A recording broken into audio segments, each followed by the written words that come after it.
Hello, this is Robert Messina, and I am prompted to make this video after seeing the short video clip on YouTube about these Israeli soldiers having joy of the Messiah. They're having joy of the Messiah, who is my Messiah, and their Messiah that they probably don't really even know. And I go through a lot of that topic in a previous video not too long ago on Song of Songs 2, verse 9. He says, "My beloved," this is the bride talking, "my beloved is like a roe or a young hart." Now, roe and hart have to do with being beautiful and also being strong. And I don't remember which one is which, but that's what they have to do with. And when it says beautiful, he's not beautiful in the sense that a woman is beautiful, but he has a lot of beauty and admiration, and where we look up to very much. And then he says, "Behold, he stands behind our wall." Now that verse is what prompted me to make this video about our wall when I made that video. So I'm going to put the link somewhere. I hope I remember that. But it's a recent video, and that word "our wall" is Kotel lenu. Kotel. You hear the word Kotel? Kotel. And that's used for the word wall there. But the regular word for wall is not kaf, tau, lamed. It's not that. Kotel.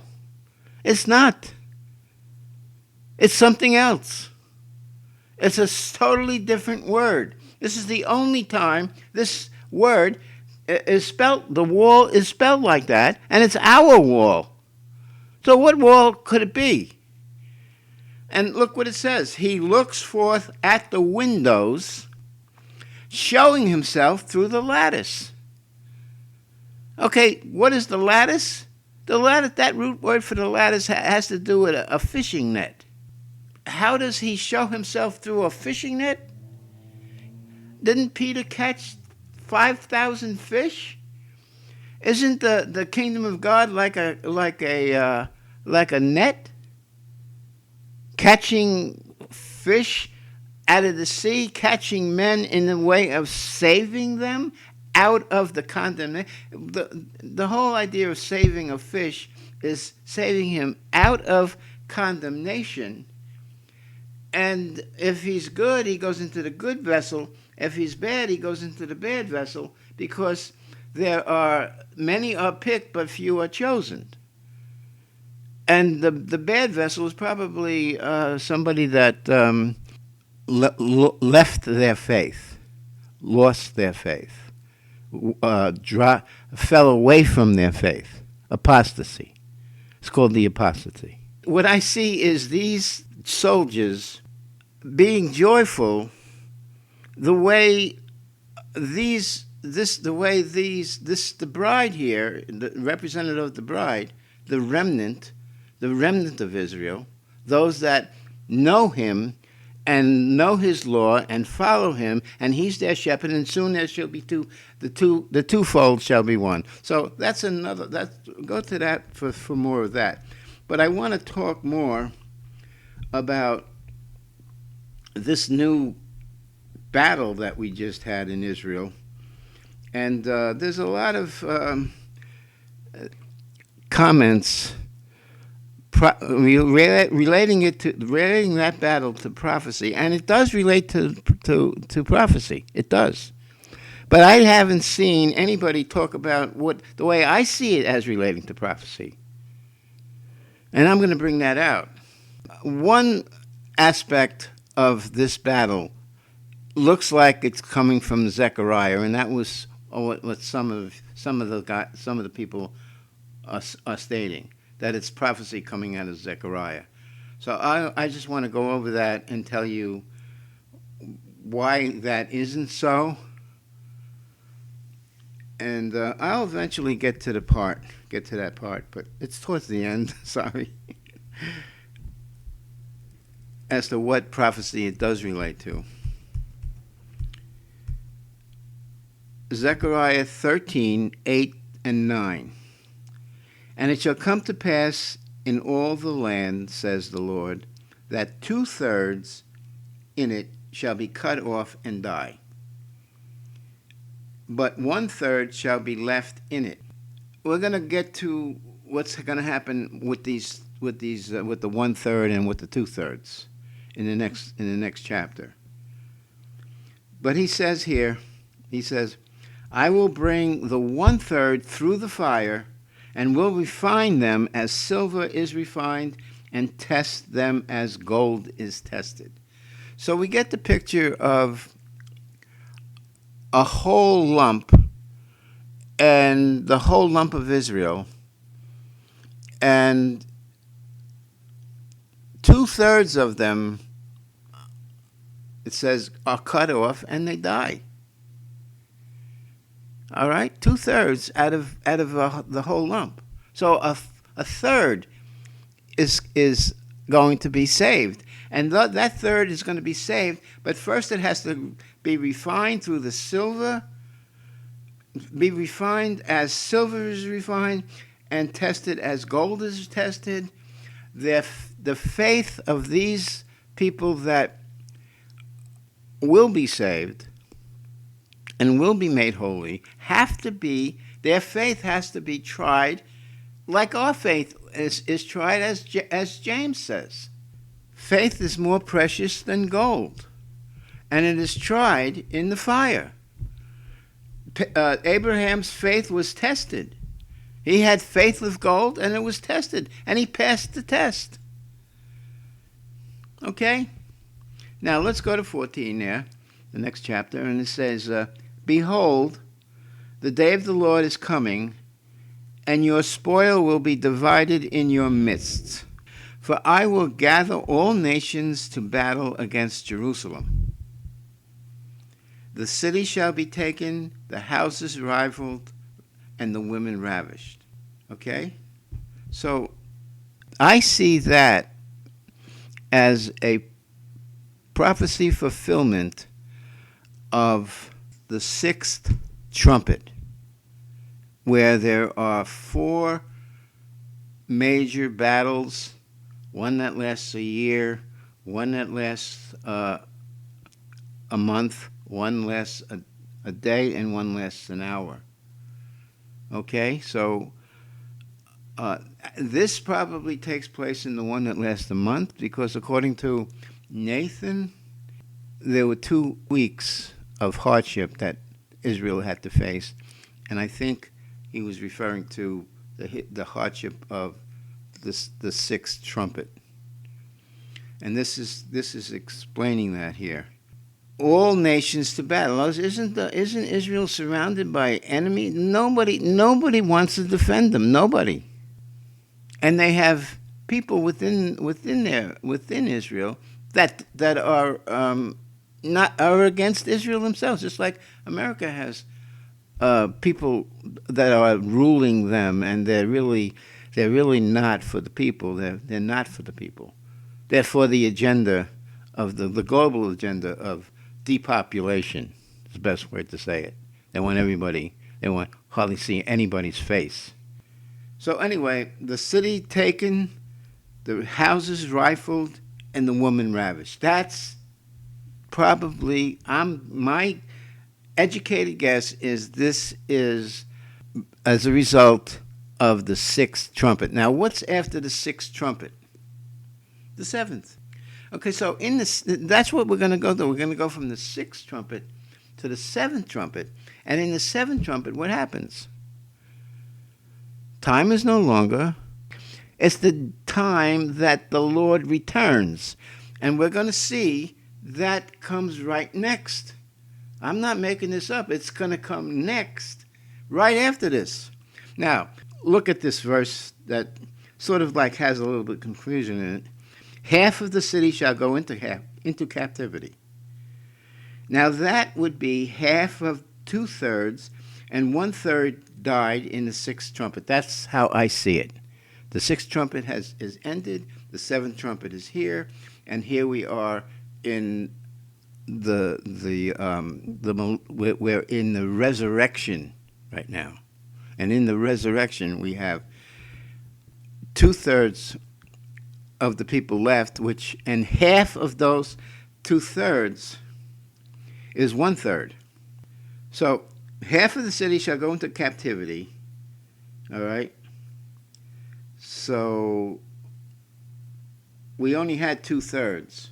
So that means that 1/3 is going to remain, and 1/3 is going to be left, go into captivity, going to die. All right.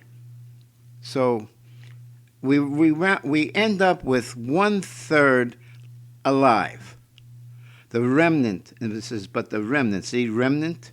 Every time you see the word remnant, those are the ones of Israel that are learned. Those that are they obey. They follow the laws, and they have the shepherd. They don't even realize who he is, but it seems like they're starting to know who he is, because they're rejoicing in the Messiah right now, as we saw. The remnant of the people, 1/3 is alive, shall not be cut off from the city. So they are going to be alive. Then the Lord will go forth. That's the Messiah. You see the word there, that the Lord is now in the picture. The Lord, who is Messiah, will go forth. He's returning from where he went 2,000 years ago. He went up into heaven, and he sat at the right hand of the Father, and he was there, and he was waiting to come back. And this is the time he comes back, at the sound of the last trumpet. And that's over and over. I don't know how people get that so mixed up. It's the sound of the last trumpet that you have the resurrection. So he's going to return. He's going to fight against those nations. That's everybody. He fights against everybody, because they all hate him. And he fights in the day of battle. And in that day, his feet will stand on the Mount of Olives. So that's the clue that you have. He's standing on the Mount of Olives. And the only one that could be standing on the Mount of Olives with this description of him is going to be Jesus, or the Messiah. I call him Jesus. I call him Messiah. I call him Yehoshua. I call him Savior. He's got a lot of terms, so I might say something. But he is the Mashiach coming here right now. His feet will stand on the Mount of Olives, which faces Jerusalem on the east, and the Mount of Olives shall be split in two from east to west, making a very large valley. Half of the mountain shall move towards the north, and half towards the south. And 14:5 through 9. Then you shall flee. Now the you there. Then you shall flee through my mountain valley. That's people that are alive there, and they have to flee, and that's what's going to be happening. They're going to be fleeing through the mountain valley. For the mountain valley shall reach to Azal. That Azal has the connotation of being noble. All right, and nobody knows where it is. As you fled from the earthquake in the days of Uzziah the king of Judah. Now thus the Lord my God will come, and all the saints with you. So he's coming with thousands of his saints, as it says in Revelation. Okay?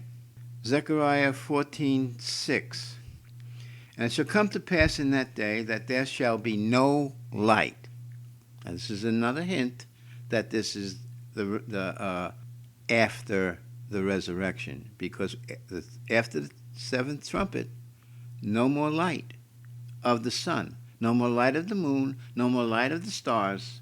They roll up as a scroll, And they had a lot to say, by the way, those stars, in different ways, like zodiac ways.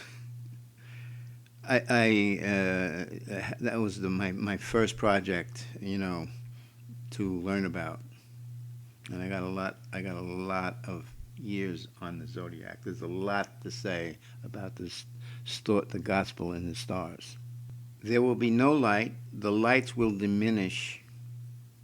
Now those are the other lights. His light is the only light we're going to have, and the other lights are going to diminish. 14:6. It shall be one day which is known to the Lord. So the time is no longer, and we're still going to be here, and it's going to be as one day, because there's no more time. So we're already in an everlasting life type of thing. We're resurrected. We're worthy of the first resurrection. Okay? This is what we wait for. This is what we look for. This is what we hope for. This is what we are rejoicing about. This is why we shouldn't be afraid of entering to the last 7 years. But at the evening time it shall happen that it will be light. So, there's one day. Is there an evening? Yeah, okay, we have an evening. You could say we have an evening, but it's not going to be dark. It's going to be light. It's going to be all one day. And in that day it shall be that living waters shall flow from Jerusalem, half of them towards the eastern sea, and half of them towards the western sea. Both summer and winter it shall occur, and the Lord shall be king over all the earth. Okay? That waters flowing from Jerusalem, half towards the east, half towards the west, that's also repeated in Ezekiel. And Ezekiel is the best place for the millennium period of time. And he talks about the resurrection too, and so does Revelation, so does Micah. I mean, it's over and over. The resurrection is a big prophecy, and it's got a strong voice saying, Lazarus, come up, be alive. There's a strong voice. It's a strong voice has to be a pretty stronger voice for everybody in the whole world to come up out of their graves that are worthy of that call. And the Lord shall be king over all the earth. In that day it shall be the Lord is one and his name one. Okay? So that never stopped. I mean, he says, the Lord thy God, the Lord is one, and his name one. And he's talking about the collective tri-image of God is one, is a union. It's a union. Zechariah 14:11 through 15.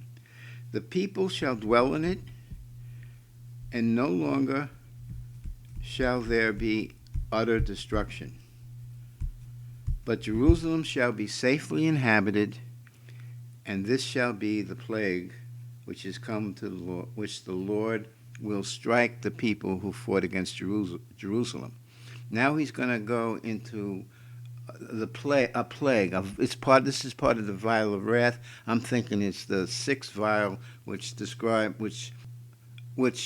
suggests Armageddon, the battle of Armageddon, as Ezekiel talks about. It said, now, this is what he's going to do to the people. He's going to destroy them in different ways, and we're going to see a couple of the different ways right here.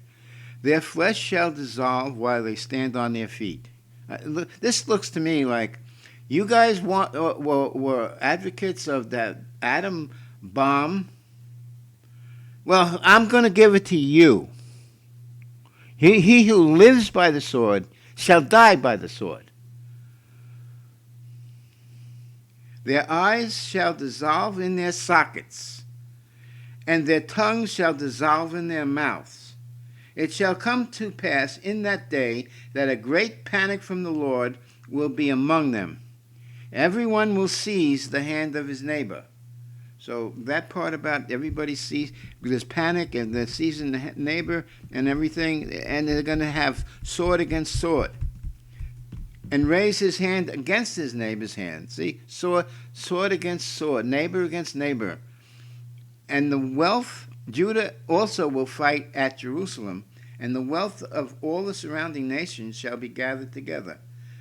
Gold, silver, apparel, and great abundance. So I was wondering, once wondered, why is gold and silver going to be there? Why, when we have everything we need? We have the tree of life. We have the under the vine and under the fig tree. We have all of that. We have everything. Everything is given to us. We have manna from heaven and all that kind of stuff. So what do we need the gold and silver for? And so I think we just read how our faith is going to be tried like gold and silver is tried. And I think the gold and silver that we're going to have is really, it has two meanings to it. One of them is faith as gold, precious metals as faith.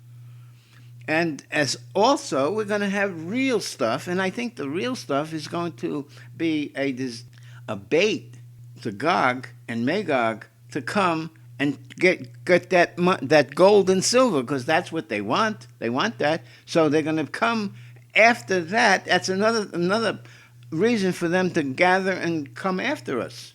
They want that gold and silver and apparel in great abundance. Such also shall be the plague. Now the plague is going to be also on the horse. The blood comes up to the horse's bridle. All right, the horse has to be in that blood puddle. It's the grapes of wrath, battle of Armageddon, and the sickle comes in and harvests, and the angels and everything, and the fire comes down, and everybody dies. So they came to kill us, and we're miles away. We're not even near there. We're in Jerusalem, or maybe, I don't know. I don't know where we are, where people are, but they're not going to hurt us. And then he says, on the horse and the mule, on the camel and the donkey. The camel, see the camel? Gog is spelled gamel, camel.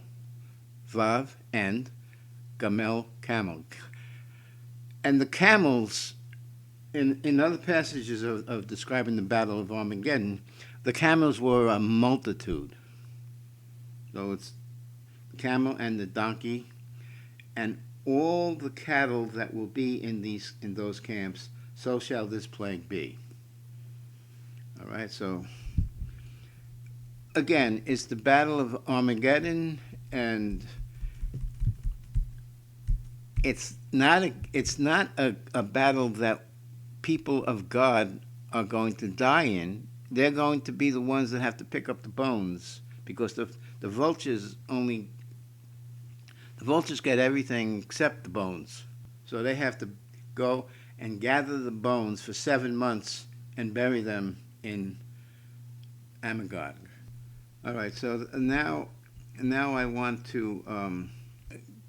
I told you that that the battle that just happened on the last day of Tabernacles, that battle has a significance in prophecy, and I think the significance is it's established to try to get the people to give up and allow the peace treaty that's already in existence, the peace treaty that's going to be confirmed.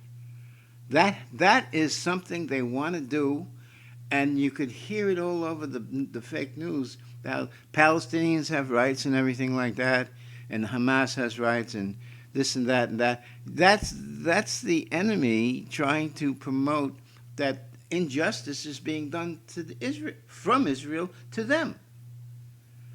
And they're not doing a good job. I mean, anybody that can see knows that they're lying. Those people. So let's just go ahead. I'm thinking that there's going to be Antichrist, the man. I think he's Prince Charles. He's the king of the north, and he's also the mouth of the beast that's described in Revelation, with the 7 heads and 10 horns. Okay, and the 10 horns have crowns, and I'm going to put a link when the first seal opens. Go to that link, and you'll get more detail on the last 7 years and what to look for. Okay, so I'm in Daniel 11, verse 20. Then shall stand up in his estate a raiser of taxes. Okay, a raiser of taxes is like we have in America here. We tax everybody. We get our strength and our government strength from taxes. Okay, that's not the same thing as communism. I'm talking about regular communism, where nobody owns anything, the government owns everything. That's communist. That's the pure communist. All right? Okay, so that's the difference here. Okay, so a raiser of taxes in the glory of the kingdom. But within a few days he shall be destroyed, neither in anger nor in battle. All right? So this raiser of taxes all of a sudden becomes not a raiser of taxes.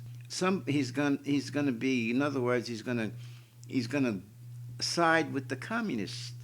I see that as siding with the communists. Because he's destroyed. The raiser of taxes is destroyed, but he wasn't destroyed in any kind of anger or in battle. No, he just gave up.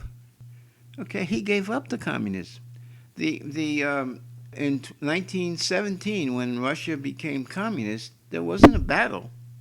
There was no battle. There was no fight. There was just one day where it said, okay, we're taking over now. We're communists now. And you couldn't have Bibles and all kinds of other things that happened. Nobody owned anything. Nobody owned any real estate. It wasn't theirs. It was the government's. And that day is coming back. I don't like that kind of stuff, but it's almost over now, so I'm not worried about it. So anyway, in his estate, this is the guy who was raising taxes. In his estate shall stand up a vile person. That's Antichrist. At least if it's not the Antichrist in this particular, it's the spirit of Antichrist. You might as well say it's Antichrist that's doing this right now.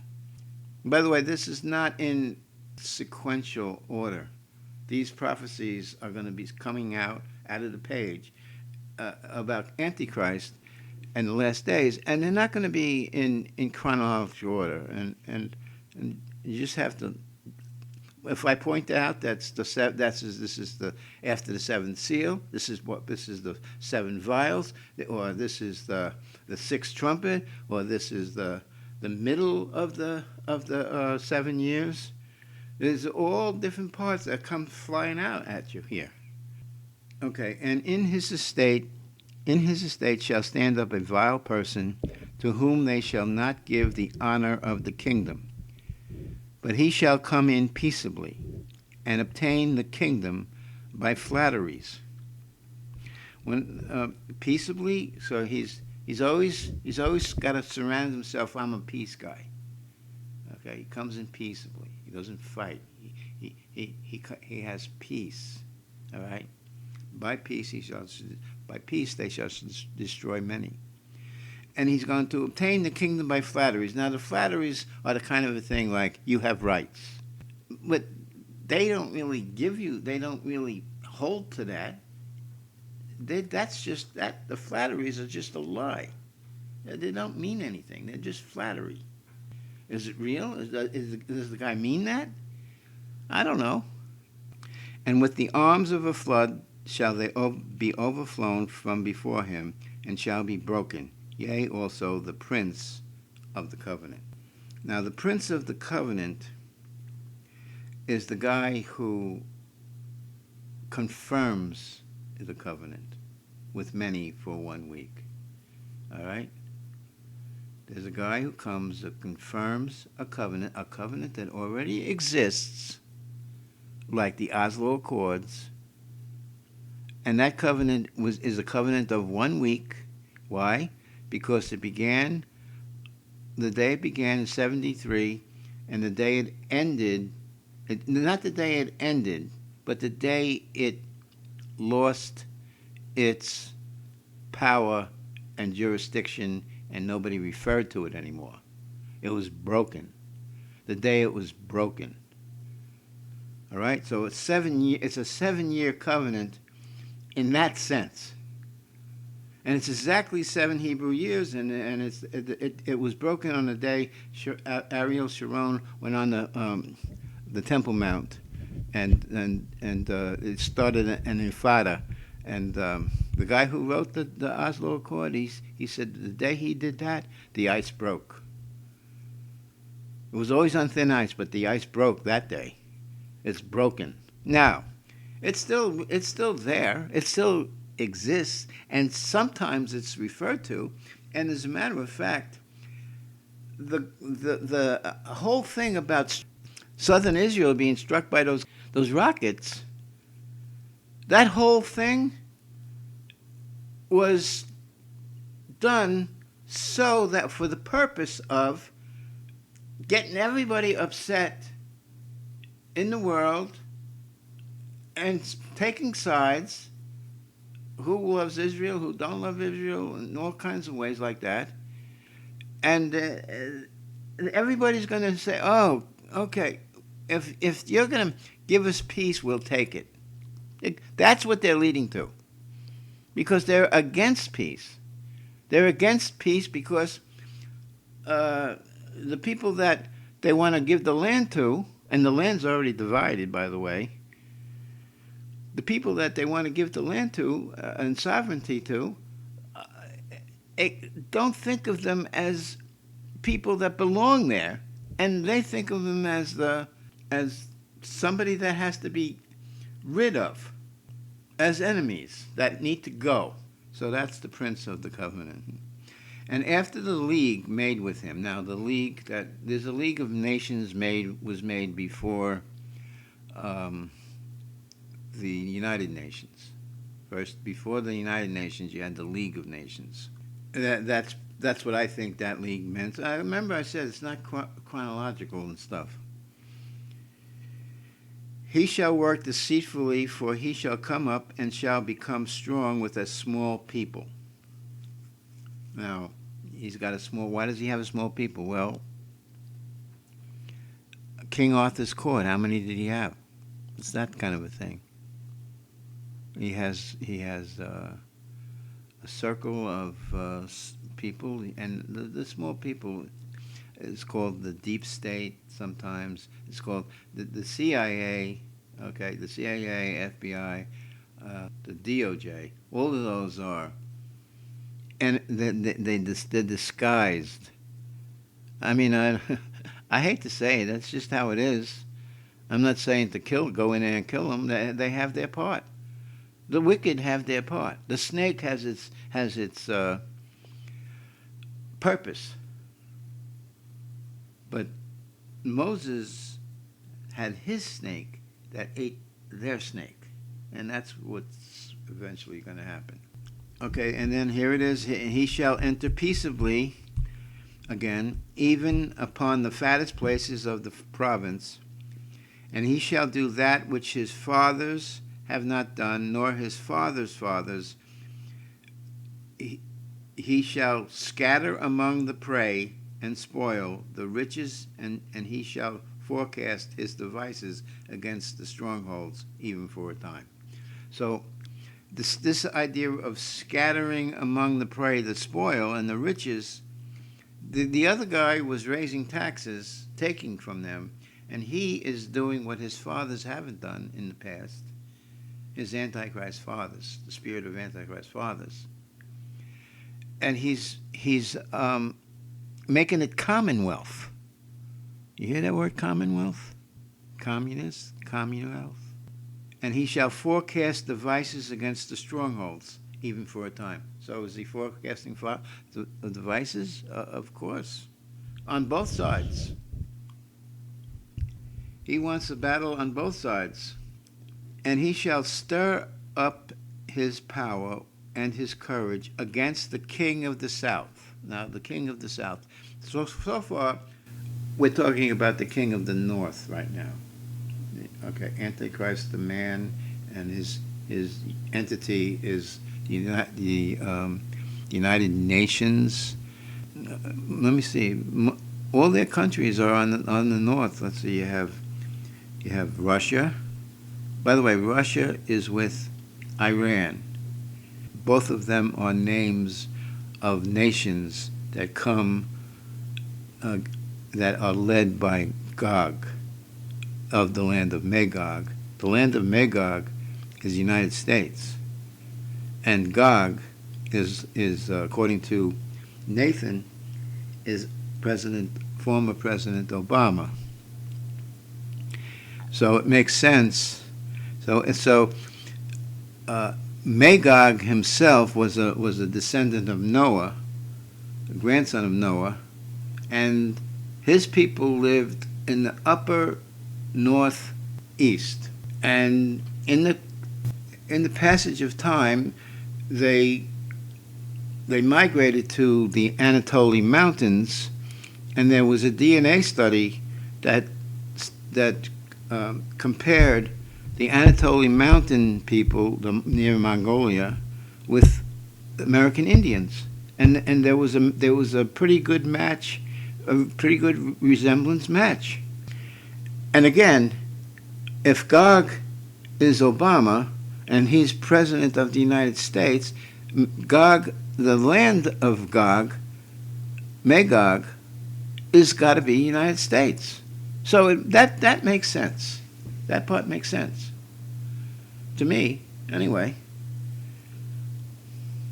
And he's the ruler of the deep state right now. He's really the president right now. I mean, he's president. A lot of people know that. I mean, I'm not the first one that said that. A lot of people know that. So he's against the king of the south with a great army, and the king of the south shall be stirred up in battle with a very great and mighty army. But he shall not stand, for they shall forecast devices against him. There's the devices forecasted again. Yea, they that feed of the portion of his meat shall destroy him, and his army shall overflow, and many shall fall down slain. And both of these kings' hearts shall be to do mischief, and they shall speak lies at one table, but it shall not prosper, for yet the end shall be at the time appointed. Then shall he return into his land with great riches, and his heart shall be against the holy covenant. See, they both have both of their hearts are against the holy covenant, which is the holy covenant is the land promised to Abraham, and the people are favored by God. That's the holy covenant. And he shall do exploits and return to his own land at the time appointed. He shall return and come towards the south, but it shall not be as the former or the latter. For the ships of Shittim, Shittim means destroyers, okay? And come from the Mediterranean Sea, and right now you have two destroying ships in the United States Air Force. United States Navy has got two aircraft carriers right there. So they could be the ships. They could represent the ships of Shittim. shall come against him. Therefore he shall be grieved and return and have indignation against the holy covenant. So shall he do. He shall even return and have intelligence with them that forsake the holy covenant. He shall have intelligence with them that forsake the holy covenant. Now I see that. Now I saw a video on the band video. It was a band video, and David Icke was the guy who was talking about it, and he was pointing out that how could it be possible that this could be a surprise attack? How could it be possible that people coming out of Gaza like that? How could that be? One of the persons on his video said they know if a bird goes across that border. They know that. So how did it happen is the big question. It's not a big question to me because it's the intelligence that allowed it. The superior intelligence that gives the orders to do things allows it. Okay? And I'm thinking though that intelligence that's with him is the Mossad.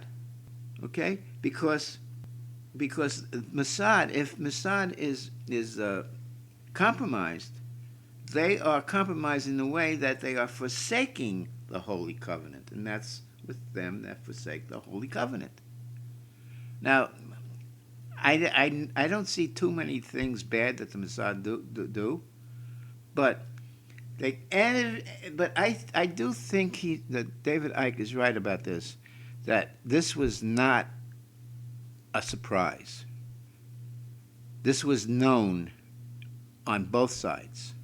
And arms shall stand on his part, and they shall pollute the sanctuary of strength, and shall take away the daily sacrifice, and they shall place the abomination that makes desolate.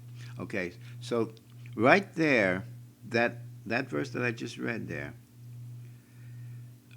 they shall take away the daily, they shall pollute the sanctuary of strength. So, and placing the abomination that makes desolate into the holy place is what what pollutes the sanctuary of strength. Okay, that pollutes it. They're going to set up an image of the beast and to cause everybody to bow down and worship it. And that's going to be our major test in the tribulation period, the 7 years. That time is right after he declares himself as God, and that's going to be a little later here. We're going to talk about that right here, right after this. That's what I'm saying. It's not always in order. Because placing the abomination that makes desolate and causing the sanctuary to be polluted is going to be orchestrated by the Pope, who is going to be the false doctrine spokesman. There's going to be a false prophet beast, and the Pope is going to be the spokesman for that beast. And he's going to be the one that orchestrates this abomination image that you have to worship. Okay? And I believe that is going to take place in the 5th seal, which is right after the 4th seal. And it's the middle of the 4th seal, the biggest devastation that the earth has ever had, according to Jesus. According to Jesus, there is a tribulation such as there never was on the earth since the beginning or even up to the end. This is in the middle of the 7 years that happens. That's when we might as well go there. Like I said, I'm going to go there.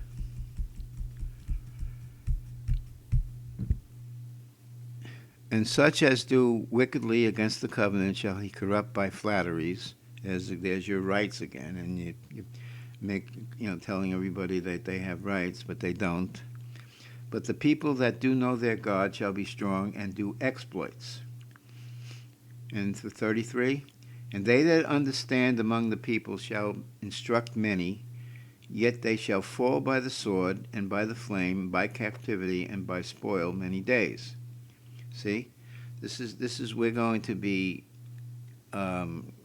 made clean during this time. So even though they have the strength and they have knowledge and they instruct many, they still shall fall by the sword and by flame and by captivity and by spoil many days. Now when they shall fall, they shall be holpen with little help, but many shall cleave to them with flatteries.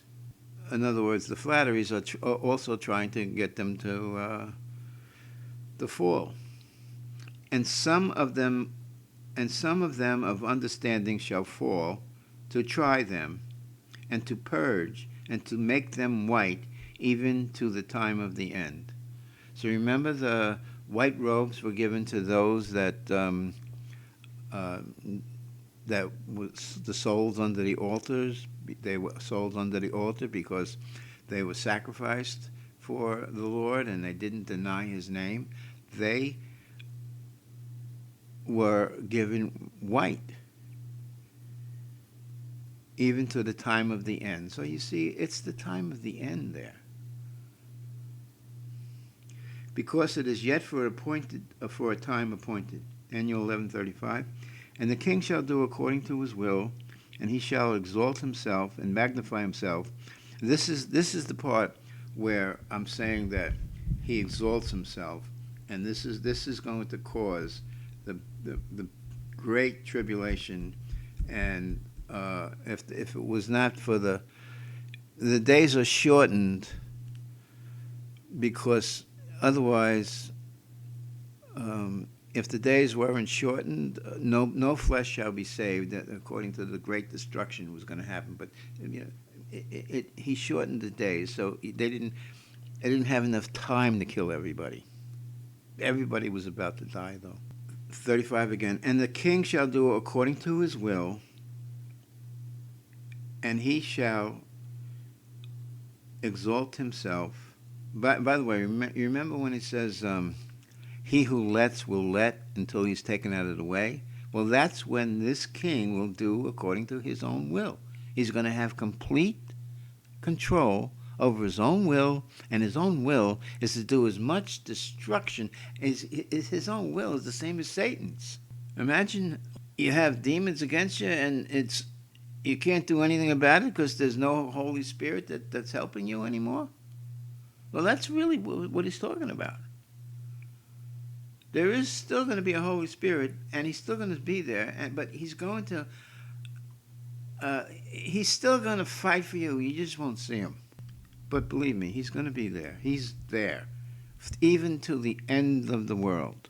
So he's going to do according to his will, and he shall exalt himself and magnify himself above every god, small g, and shall speak marvelous things against the God of gods. That's capital G there. And shall prosper till the indignation be accomplished. For that is determined shall be done. So there's so many things that have to be done, and whatever is done is going to be done, and that's going to be the only thing done. Neither shall he regard the God of his fathers, nor the desire of women, nor regard any god, for he shall magnify himself above all. So when he says, neither shall he regard the God of his fathers, I'm thinking that he's an Edomite. I think Prince Charles might be a descendant of Edom. Esau, the Amalekites. So his fathers are, Esau's fathers are Isaac and Abraham. So you see what I'm saying? So he's not going to regard the God of his fathers, nor the desire of women. Now, I'm not sure exactly what he means by that. I don't know. I really don't know what he means by that. Nor regard any god, for he shall magnify himself above all. To get a better description of him, in his estate he shall honor the God of forces. The God of forces, weapons, guns, knives, swords, and a God whom his fathers knew not. Now, I think that God whom his fathers knew not is atheism. We evolved, science, the lies that come out of that science crap. There's a lot of lies that come out of science. Evolution is out the window. That's definitely not right. The Big Bang is definitely not. There's so many things that are not right where there is no God. I think that's the God who he's talking about there, because that's a prevailing God right now over the world. Atheism. No God. He shall he honor with gold and silver and with precious stones and pleasant things. Thus shall he do in the most strongholds with a strange God, whom he shall acknowledge and increase with glory, and shall cause them to rule over many, and shall divide the land for gain. So the dividing the land for gain came through the United Nations, and they divided up the land. And that entity I'm talking about is the United Nations. The beast is, I believe, the beast is the United Nations, and they were the ones that divided the land. Okay, 39. And at the time of the end shall the king of the south push at him, and the king of the north shall come against him like a whirlwind. Now this is describing the Battle of Armageddon again. The forces that cause the Battle of Armageddon come out of the mouth of the frogs, come out of the mouth of the beast, the false prophet, and Satan, the dragon. Okay, those are the three things that have frogs come out, and those frogs lead men to come and push men and drive men to come to the Battle of Armageddon. At the time of the end shall the king of the south push at him, who is the king of the north, and the king of the north shall come against him like a whirlwind, with chariots, with horsemen, with many ships, and he shall enter into the countries and shall overflow and pass over. He shall enter also into the glorious land, and many countries shall be overthrown, but these shall escape out of his hand, even Edom and Moab and the chief of the children of Ammon. He shall stretch forth his hand also upon the countries, and the land of Egypt shall not escape. Okay, skipping down, and he shall plant the tabernacles of his palace between the seas and the glorious holy mountain. Yet shall he come to his end, and none shall help him. Okay, the tabernacles between he shall plant the tabernacles of his palace between the seas. Okay, I always saw that as there's a sea on the Pacific, and there's a sea as the Atlantic, and there's a glorious holy mountain in the sense of the United States being an empire, and it's called the Empire State, New York, where the United Nations is palace is located. Okay, so yet he shall come to his end, and none shall help him. And whether you're talking about the man there or the entire entity, it doesn't matter, because at the end, the whole entity of the of the beast, the first beast, the whole entity gets thrown into the lake of fire. So does the false prophet beast get thrown into the lake of fire. So everybody's gone. And Satan is tied up for 1,000 years, and after the 1,000 years are up, even though we had a Battle of Armageddon, we still have a sixth left. According to Ezekiel, there's still a sixth. There's a sixth of that army left. And when Satan comes back, He's going to do the whole thing again with that remnant of the army. Okay, there's another one that I have seen out there from different people that, you know, get things from the Bible and connect it with this Gaza fiasco event, and that's going to be in Zephaniah chapter 2, verse 4, and it's that verse starts out with, "For Gaza shall be forsaken." Now, if that's the only thing you quote and tell people you see, that this is connected. Oh my God, this is connected. It's prophecy. But that person if that's the only thing you say, that Gaza shall be forsaken, that you're not doing this verse justice. This could never be the prophecy that we just saw in Gaza. It looks like it, though, right? Just for Gaza shall be forsaken, and Ashkelon desolate. Oh, there's more to it. And they shall drive out Ashdod at noonday. Ashdod. Now, these are all cities along the Israeli coast there. They used to be Canaanite cities, and they later on became inhabited by the Philistines. And by the way, Palestine, the Romans named Israel Palestine after the name Philistine, and they just got the pronunciation a little bit off. But anyway, Ashdod and New Ekron shall be uprooted. So you got four major towns, and then woe to the inhabitants of the seacoast, the whole seacoast. Woe to those inhabitants.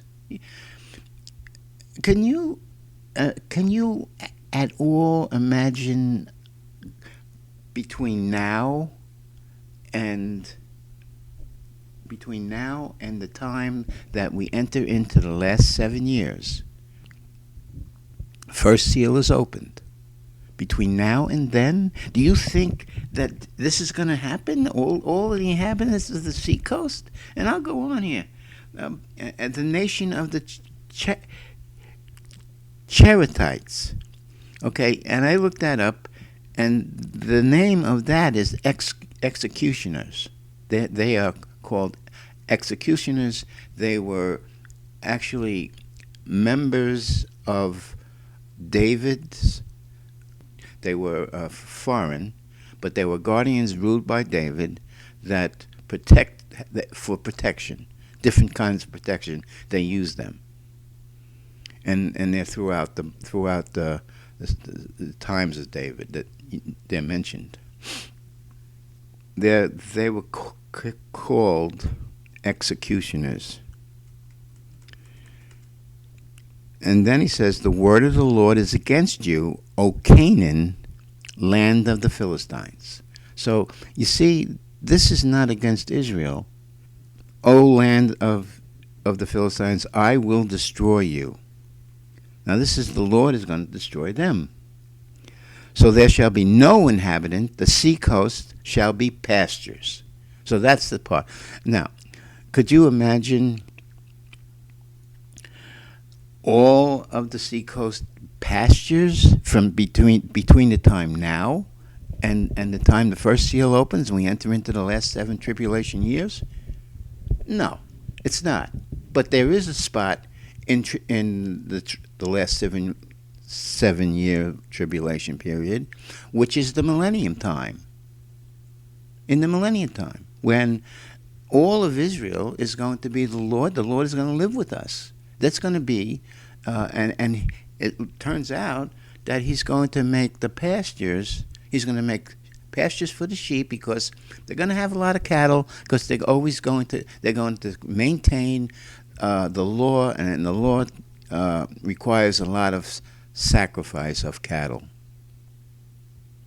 particularly Passover in different times. They require lamb, goat sacrifices, and sin sacrifices in different ways. And the law is going to be perfected. It's not perfected. The law is going to be diligently followed and obeyed during those 1,000 years. So there's going to be that's why there's going to be needing to get the cattle. That's why, they're along the sea coast. It's going to be pastures. I never even realized that until I was pointed out about that Gaza verse. And there's going to be shelters. There's going to be shelters for the shepherds and folds for the flocks, and the coast shall be for the remnant of the house of Judah. There it is. Who's going to be living there? Whoever was living there ain't going to be there anymore. And whoever is living there now is coming from the resurrection, and these are the remnant people. It's good. Oh, a remnant of the house of Judah. So the house of Judah is coming. It is part. There is 12,000 from the house of Judah. So maybe that's where they're going to live. I don't know. And this prophecy fits in the timeline of the millennium time. And I don't see any other place, because it was never fulfilled before this time. There was never flat pastures along the seacoast there. All right, so let's go on.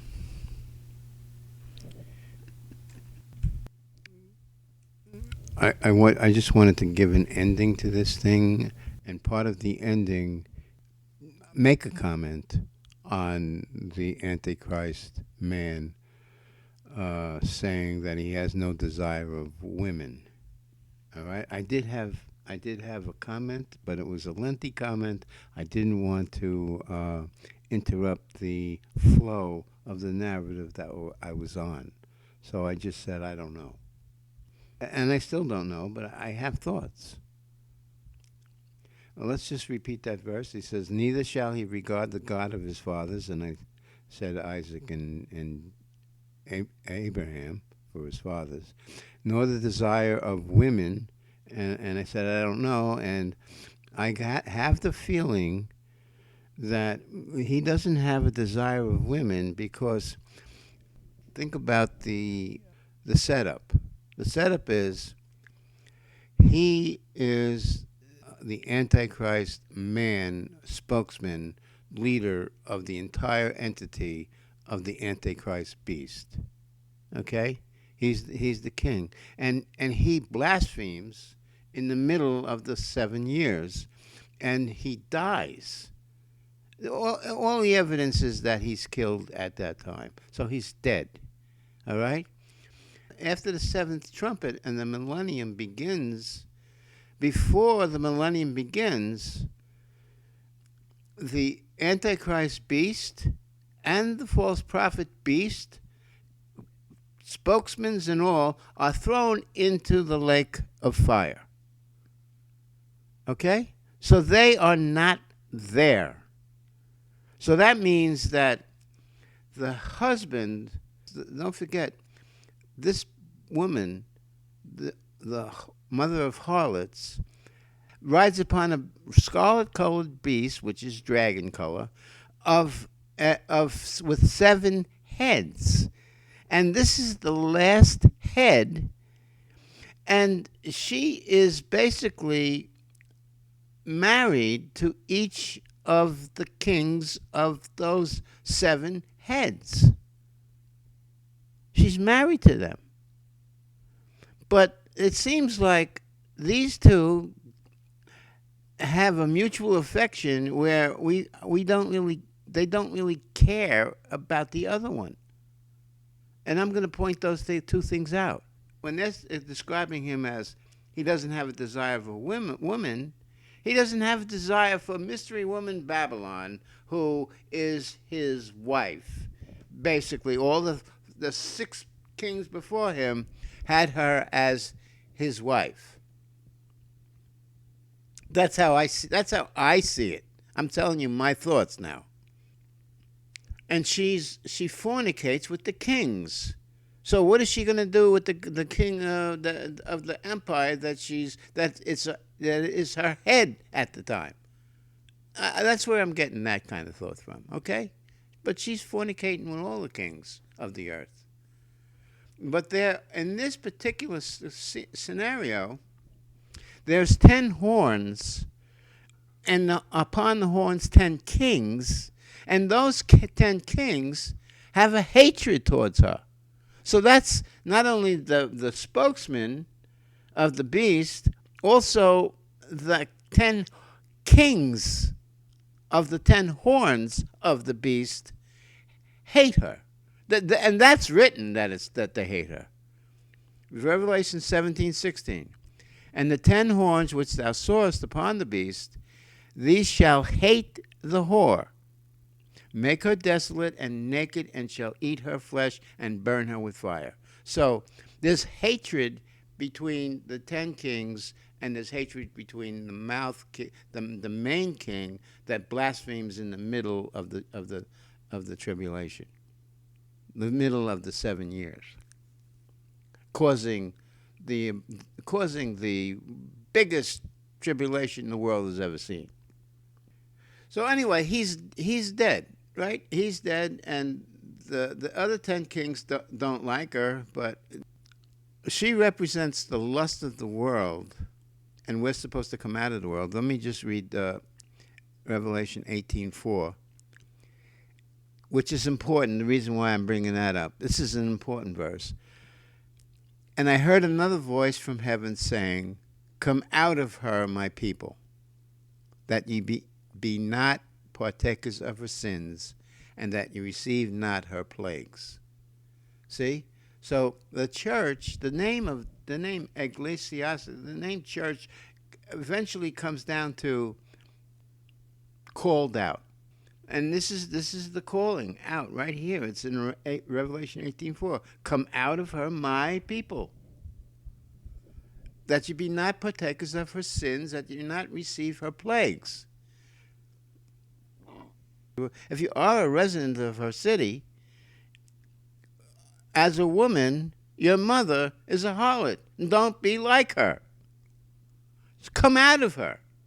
And as far as the man goes, don't lust after that harlot that's your neighbor or something like that, and you don't want to commit. All of that fornication stuff goes to you too, even though the kings are doing it and they're getting punished.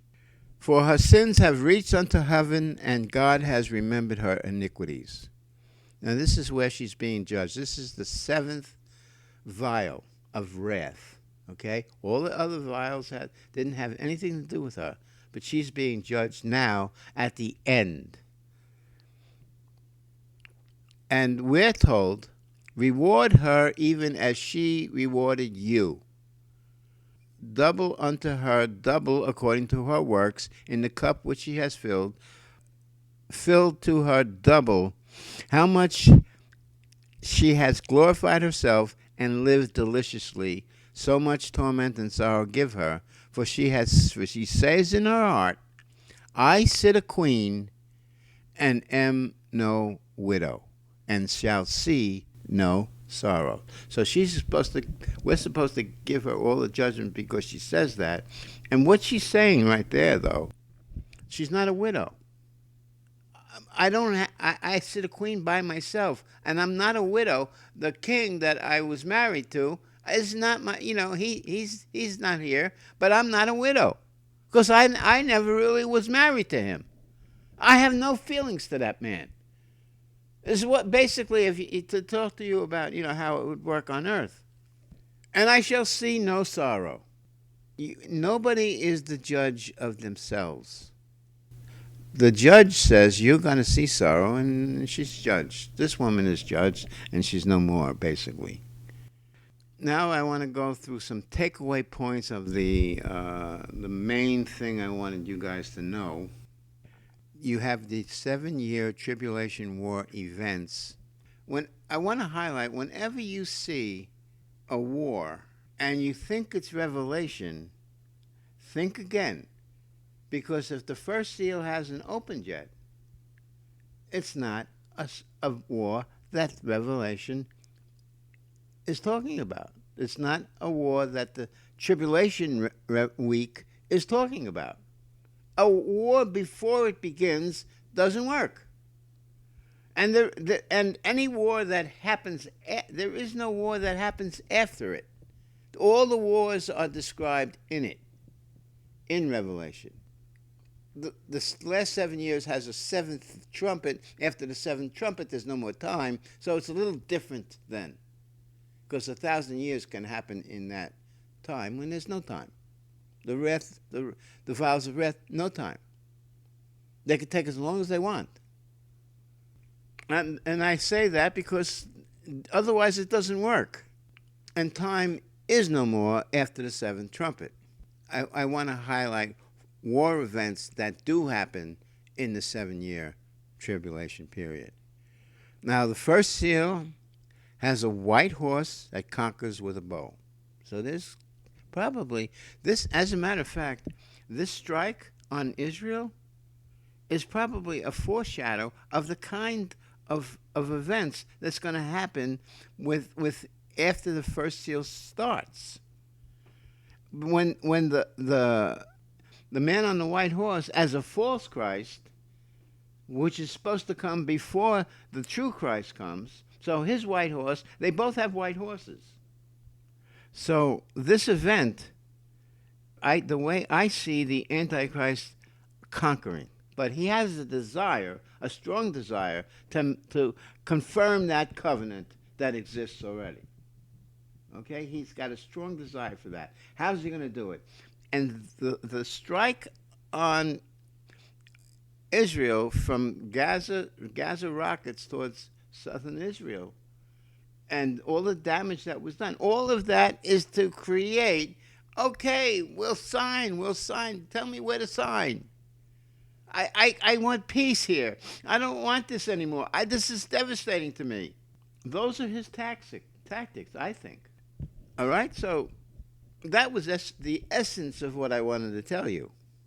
You also have the second seal. It's a red horse and it has a sword. So there's going to be more wars. There's going to be wars and rumors of wars before the first seal opens and after the first seal opens.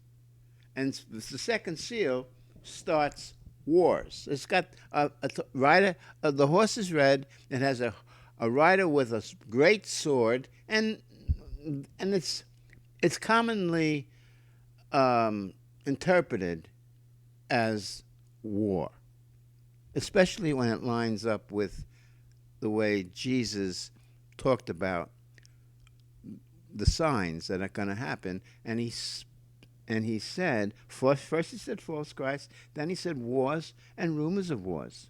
Okay? So the wars and rumors of wars are going to be in that second seal. And the next thing he said was famine. And that's the third seal. And then we go to the fourth seal. 1/4 of the population of men, women, and all the animals, everything that breathes, are going to die. 1/4.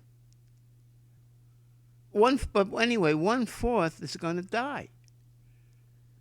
That's the great tribulation that never was before and never will be, and it has to be shortened for the elect's sake. Otherwise, nobody's going to live. So it's shortened. And that has part of the timeline change and all of that. This is my opinion. When the fourth seal is opened, the other 3 seals haven't closed. They're still there. So war and famine are going to be included in the fourth seal as far as the devastation that's going to happen. They're going to be aligned with it. I don't think they stop. They do stop when the 42 months are over. I don't even know if they stop then, because the only thing about the 42 months is that the beast doesn't rule anymore. The second beast rules, which is the false doctrine beast, false prophet beast, both the same. As there were false prophets among you, now there shall be false teachers. And the false teachers have the false doctrine. That second beast is mainly made up of false doctrine, but there's probably a lot of false prophet in there too.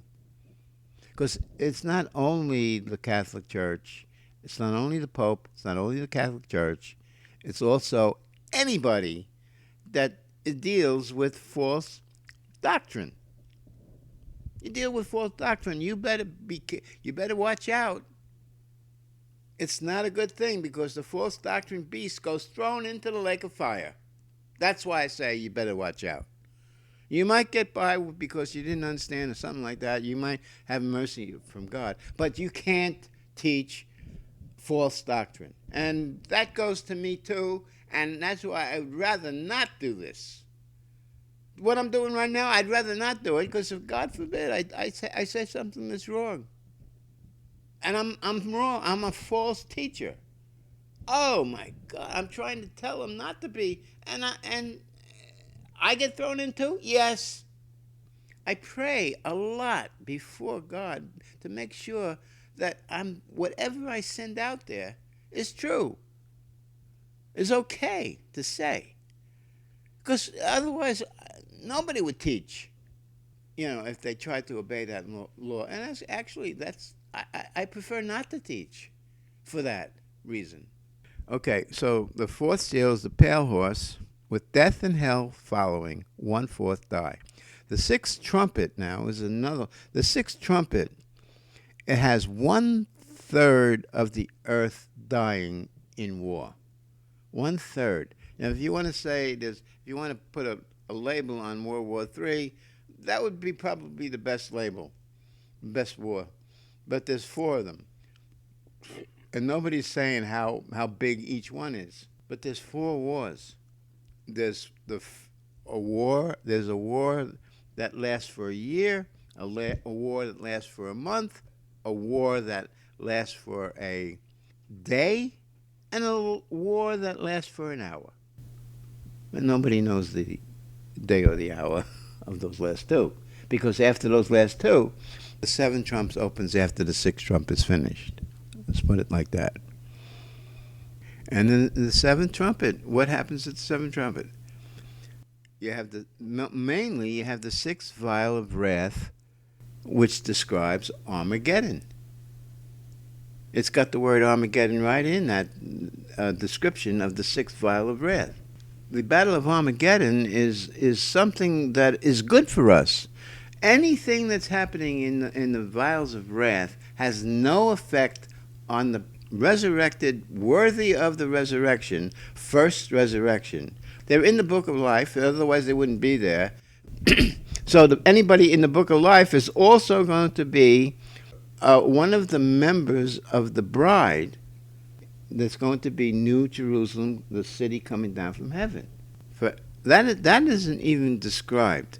It's not even described. Nobody knows anything about what's happening then. They just say it's going to be the new city. It's going to be new heaven, new earth. That's when a new heaven and new earth is. Okay, that's beyond the 6th day. That's going to be the 7th day. Okay, the 7th day of rest has not happened yet. You can try to show me, put a comment, try to show me how the seventh day of rest already happened. Try to tell me, okay? Say it. Tell me why you think so. Just because it's written that he did, but don't forget, he's in eternity, and he already knows the future, and he can say, what he says at the end of the 6th day is, and the evening and the morning were the 6th day, God saw his work, and he was very pleased. He was very pleased. Was he very pleased when Adam and Eve ate of the tree of knowledge and good and bad? Were they in the image of God yet? No. They weren't in the image of God yet. So how could he be very, very pleased? We are made in the image of God by the time it's all over, by the time the millennium is all over. We went through the tribulation. We have robes of white. We are, as a bride, prepared for her husband. Right before the seventh trumpet blows. All right, so a lot of what I'm trying to explain is in when the first seal opens, and that's a good video because there's not only one thing like the covenant confirmed with many. That's only one item. There's also the two witnesses, measuring of the temple, and the destruction of the temple. I was very happy to see those soldiers praising God and being thankful for their Messiah. And I think it's something to share. And alongside with it, there's a lot of prophecy that does happen. I mean, that was a prophetic event in the sense that the guy with the bow that's one of his tactics to get what he wants. And it's always horrible, but he never cared about that. Okay, shalom, everybody. Again, I'm happy to see the rejoicing in the Messiah of the soldiers after the darkness and the light of the new day has shined upon them. Thank you. Bye. Shalom.